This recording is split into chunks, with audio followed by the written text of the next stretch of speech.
Estos son los titulares que son noticia en el mundo y en Colombia, en la hora de la verdad.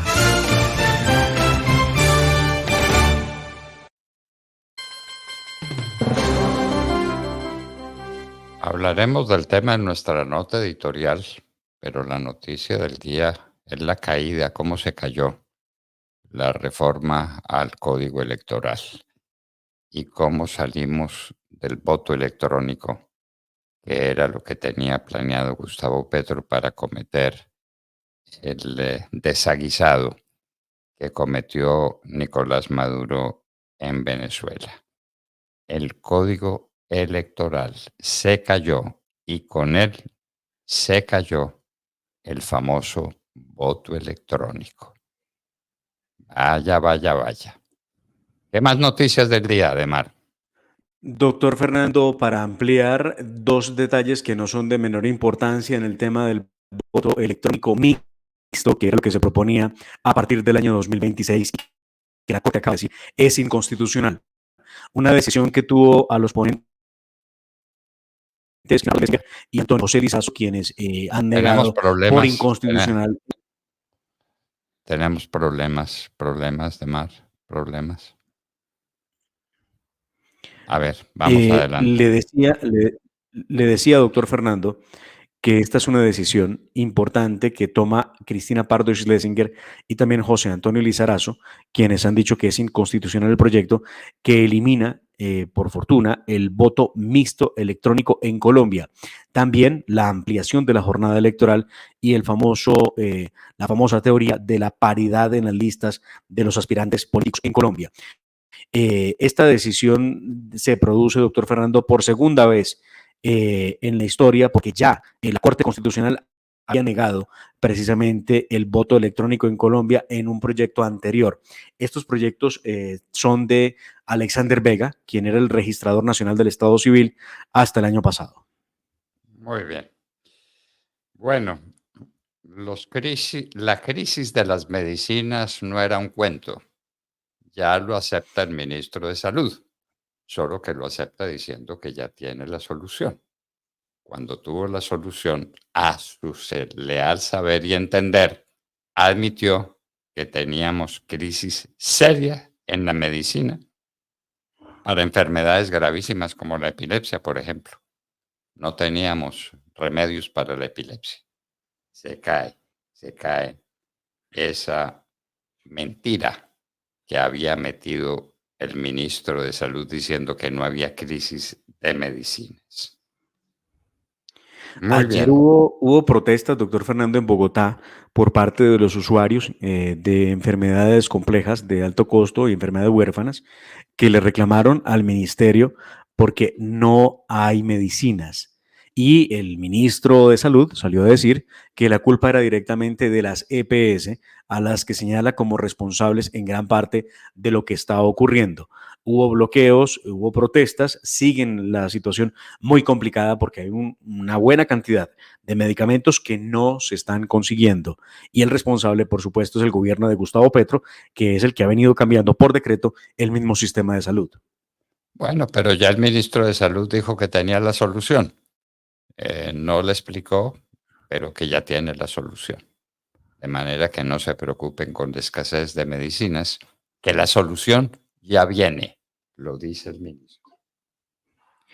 Muy bien. Ayer conocimos, doctor Fernando, los resultados de Ecopetrol, que reportó en el segundo trimestre del año ingresos por 32,6 billones de pesos y una utilidad neta de 3,4 billones. Esto significa una reducción del 17,4% en comparación con el mismo periodo del año anterior. Ha dicho Ricardo Roa, el gerente de Ecopetrol, que estos resultados se explican por los efectos de la revaluación del peso y por las presiones inflacionarias. Eso fue lo que dijo Ricardo Roa, quien también señaló que la producción de petróleo en el segundo trimestre del año ascendió a 758,000 barriles de petróleo día. Bueno, realmente Ecopetrol pierde utilidades porque está mal manejada y porque Petro le declaró la guerra a los hidrocarburos. Y le declaró la guerra no solamente al petróleo, sino también al gas natural, con lo que hay un problema gravísimo. Sabemos que nos vamos a quedar sin gas natural en un país que lo necesita de manera urgentísima y no se sabe qué hacer. No hay gas natural de Venezuela. Para eso se necesita reparar el gasoducto y Venezuela no tiene cómo repararlo. Entonces, ¿qué va a pasar con el gas natural? Y es que, doctor Fernando, las cifras y las gráficas muestran que Ecopetrol en el segundo trimestre del 2022 logró utilidades por más de 10 billones de pesos. Y hoy esas utilidades son de 3,4 billones de pesos. Esa es la realidad y que con cifras demuestra que durante el gobierno de Gustavo Petro, por supuesto, la compañía ha venido perdiendo terreno en el tema de las utilidades. Bueno, y de cifras, por fin apareció la cifra de la que estábamos echando o que estábamos echando tanto de menos. La cifra del empleo informal o desempleo informal, como ustedes quieran. En todo caso, la informalidad, una cifra dramática de mar, dramática. Sí, señor. Ayer el Departamento Administrativo de Estadística dio a conocer que la tasa de informalidad laboral en Colombia durante el segundo trimestre de este año alcanzó el 55,8%, digámoslo el 56%, que es lo que tenemos hoy de desempleo. No, Perdón, de empleo no, formal, perdóneme, de empleo de formal. empleo Empleo informal, empleo informal. informal, Sí, señor. informal, la informalidad, el que se gana la vida saliendo de su casa a trabajar sin saber cómo va a traer la comida por la noche a su casa.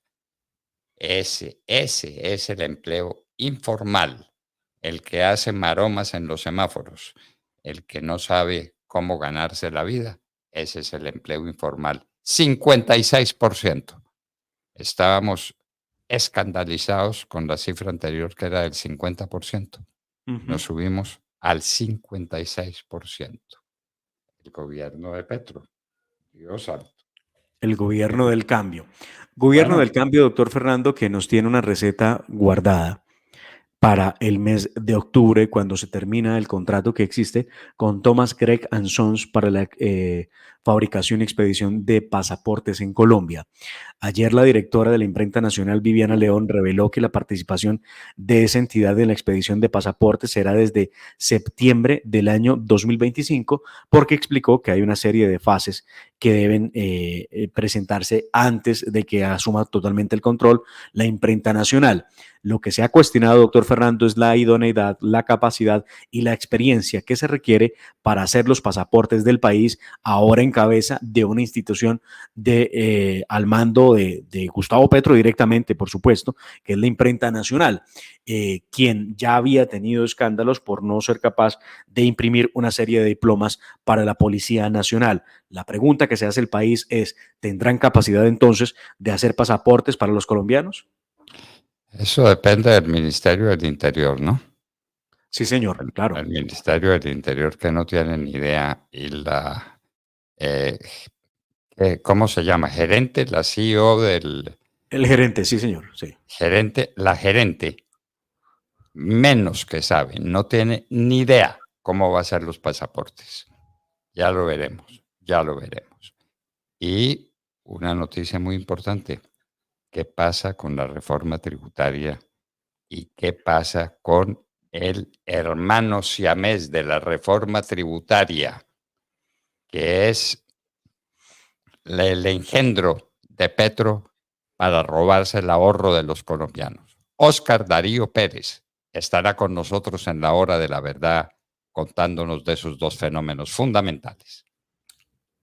Invitamos a los oyentes, doctor Fernando, para que le avisen a los amigos, envíen ahora mismo el link de la hora de la verdad, porque hay una revelación que realmente asombrosa respecto de lo que pasará con inversiones forzosas y con reforma tributaria, que de pronto mucha gente dice, bueno, una cosa va por un lado y otra por otro lado, pues usted, doctor Fernando, sabe muy bien cómo va a ser este proceso, que aún no tenemos fecha. Estamos muy pendientes de que en el Congreso de la República se diga cuándo van a radicar ambos proyectos, aunque están ahora mismo en estado de negación hasta Laura Sarabia que no tiene idea de economía, pues, no estudió eso, y pues idea de muchas cosas tampoco tiene, pero salió ayer a hablar también de las inversiones forzosas y a decir que era mentira, que era absolutamente falso, que a través de inversiones forzosas se fuera a meter la mano en el bolsillo de los ciudadanos en sus ahorros en los bancos. Es Pero lo que, convertir a Gustavo Petro en el gran banquero de la nación,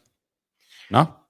claro, Con la plata, con los ahorros de la gente, de manera que sus ahorritos los va a manejar el banquero Gustavo Petro, para que tenga usted idea de lo que puede pasar aquí y de lo que va a pasar. Bueno, en noticias internacionales siguen los conflictos en Gaza, no paran, sigue la guerra en Ucrania, Rusia no sabe qué hacer con la invasión de Ucrania sobre territorio ruso, siguen los problemas en los Estados Unidos con las confrontaciones entre Trump y Kamala Harris. Son las grandes noticias del día de las que estaremos hablando más adelante. y ayer, doctor Fernando, se confirmó lo que hemos venido diciendo en la hora de la verdad, y es la idea que tiene Gustavo Petro y, por supuesto, Luis Ignacio Lula da Silva, el presidente del Brasil, para solicitar, a través de esa mediación que están haciendo, que se repitan las elecciones en el Brasil.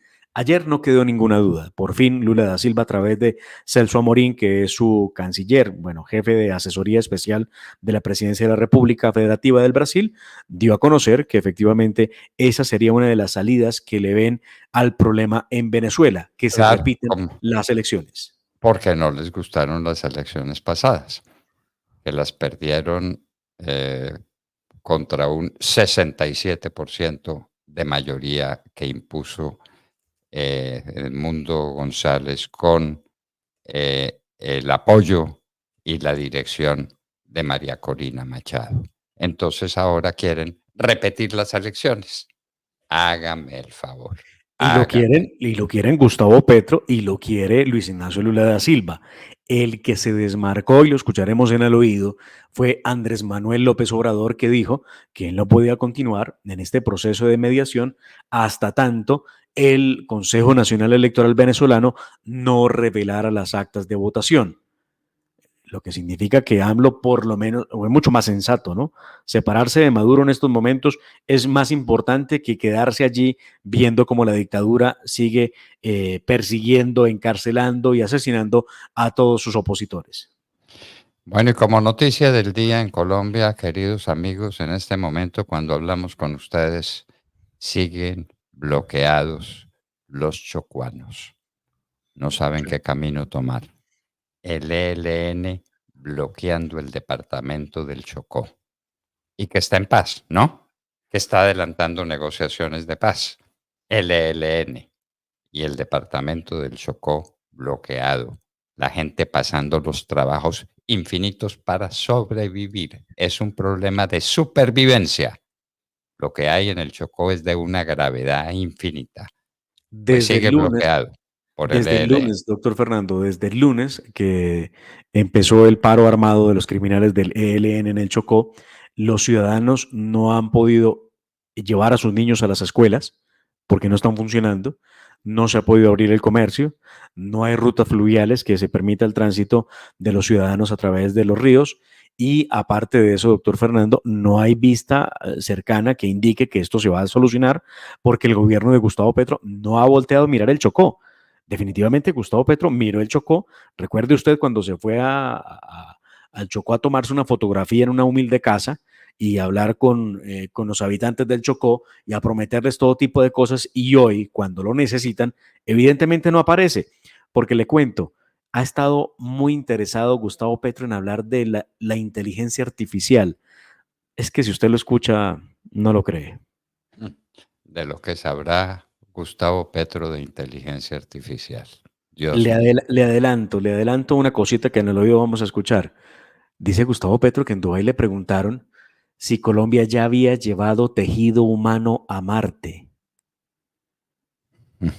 De verdad, es que es tan traído de los cabellos escuchar lo que dice Petro, que uno dice, hombre, no puede ser que un tipo como este, que es presidente de Colombia, con tantos problemas que tenemos, hablando de estas cosas que pues parecen inventadas por él, no tengo dudas. Yo Claro, creo que me porque pregunta eso.